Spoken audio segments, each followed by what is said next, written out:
आपण नेहमी सूर्यफुलाच्या बिया मीठ टाकून भाजून खातो. आता डॉक्टर म्हणतात सूर्यफुलाच्या बिया रोज खा, भरपूर आजारांपासून दूर राहा. या बिया मार्केटमध्ये साल काढलेल्या पण मिळून जातात. आज मी तुम्हाला सूर्यफुलाच्या बियाची चटणी कशी करायची ते दाखवणार आहे. तर व्हिडिओ स्किप न करता संपूर्ण बघा. नमस्कार, मी ज्योती, ज्योतिष किचनमध्ये सर्वांचं खूप खूप स्वागत आहे.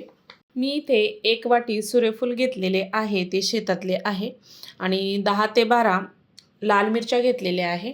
तुम्ही याऐवजी लाल मिरची पावडरही वापरू शकता.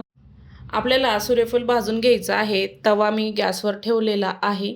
सूर्यफूल टाकून घेतलं आणि छान तडतड येईपर्यंत आपल्याला हे सूर्यफूल छान भाजून घ्यायचे मध्यम आचेवर. ही चटणी करायला जास्त सामान लागत नाही. कमी साहित्यामध्ये ही चटणी तयार होते. अगदी आपल्याला ही सूर्यफूल छान तडतड येईपर्यंत छान उडायला लागतं, फटफट फुटायला लागतं. इथपर्यंत आपल्याला हे छान भाजून घ्यायचे. खमंग भाजल्यामुळे चटणीलाही छान चव येते आणि टरफलही अलगद असे निघून जातात. आपले सूर्यफूल छान भाजलेले आहे. ताटामध्ये मी काढून घेतले. लाल मिरच्या टाकायच्या आहे. लाल मिरच्याही आपल्याला छान भाजून घ्यायच्या आहे. तुमच्याकडे जर लाल मिरची नसेल तर लाल मिरची पावडर टाकूनही तुम्ही ही चटणी बनवू शकता. जास्त याला साहित्य लागत नाही. छान मी इथे मिरची भाजून घेणार आहे. मिरची ही आपली भाजून घेतलेली आहे. एका ताटामध्ये मी काढून घेतली. सूर्यफूल आपला संपूर्ण थंड झालेला आहे. आता मी मिक्सरच्या भांड्यामध्ये टाकणार आहे.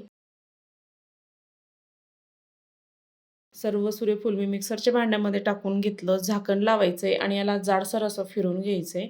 आपल्याला याचे टरफल काढून घ्यायचे. ह्या पद्धतीने मी इथे फिरून घेतलेलं आहे. पुरण आपण ज्याने चाळणी असते ना, त्याच्यात मी ही पावडर टाकून गाळून घेणार आहे. वरचे जे टरफलं आहे ते आपल्याला अलगद असे काढता येईल ह्या पद्धतीने. तुम्ही जर याच्यामध्ये त्याचे सूर्यफुलाचे टरफलं ठेवले ना तर जास्त ती कचर लागेल. त्यामुळे आपल्याला टरफलं काढून घ्यायचे शक्य होईल तितके. असे छान असं गाळून घ्यायचे. पुन्हा आपण मिक्सरला याला फिरून घेणार आहोत. एका ताटामध्ये मी सुरुवातीला काढून घेते, थोडं फटकून घेते. फटकून घेतल्यानंतर त्याचे टरफलं अलगद असे निघून येतात. ह्या पद्धतीने आपल्याला चटणी बारीक करायची. मी असे त्याला फटकून घेणार आहे, म्हणजे छान असे टरफलं निघून येतात. जास्त वेळ लागत नाही चटणीला, फक्त हे टरफलं काढण्या इतकं थोडा टाईम लागतो इतकंच. या पद्धतीने मी इथे टरफल काढून घेतले. इतकी जाडसर अशी चटणी आहे.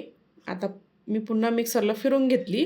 पुन्हा आपल्याला चाळून घ्यायचं आहे. छान असं चाळून घेतलं, गाळून घेतलं संपूर्ण आणि जे टरफलं राहिलेले आहे तेही आपल्याला काढून घ्यायचे आहे.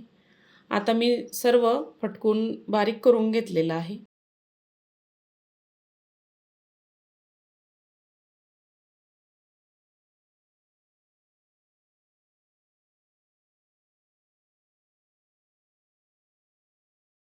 आपण त्याच मिक्सरच्या भांड्यामध्ये लाल मिरच्या सुरुवातीला बारीक करून घेणार आहोत. लाल मिरचीमुळे छान चव येते.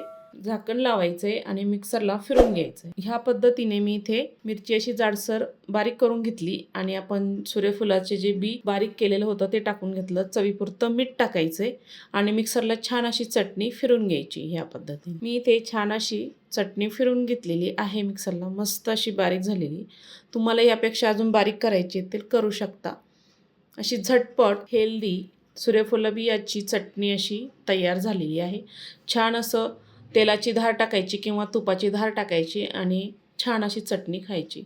मी ती चपातीसोबत किंवा तुम्ही भाकरीसोबतही खाऊ शकता. आजची रेसिपी तुम्हाला आवडली असेल तर ज्योतिष किचन चॅनलला नक्की सबस्क्राईब करा. बेल आयकॉनला क्लिक करा म्हणजे नवीन रेसिपीचे नोटिफिकेशन सर्वात आधी तुम्हाला मिळेल. फेसबुकवर बघत असाल तर फॉलो करा आणि हो, हा व्हिडिओ कुठून बघत आहात नक्की कमेंटमध्ये कळवा. संपूर्ण व्हिडिओ बघितल्याबद्दल सर्वांचे धन्यवाद.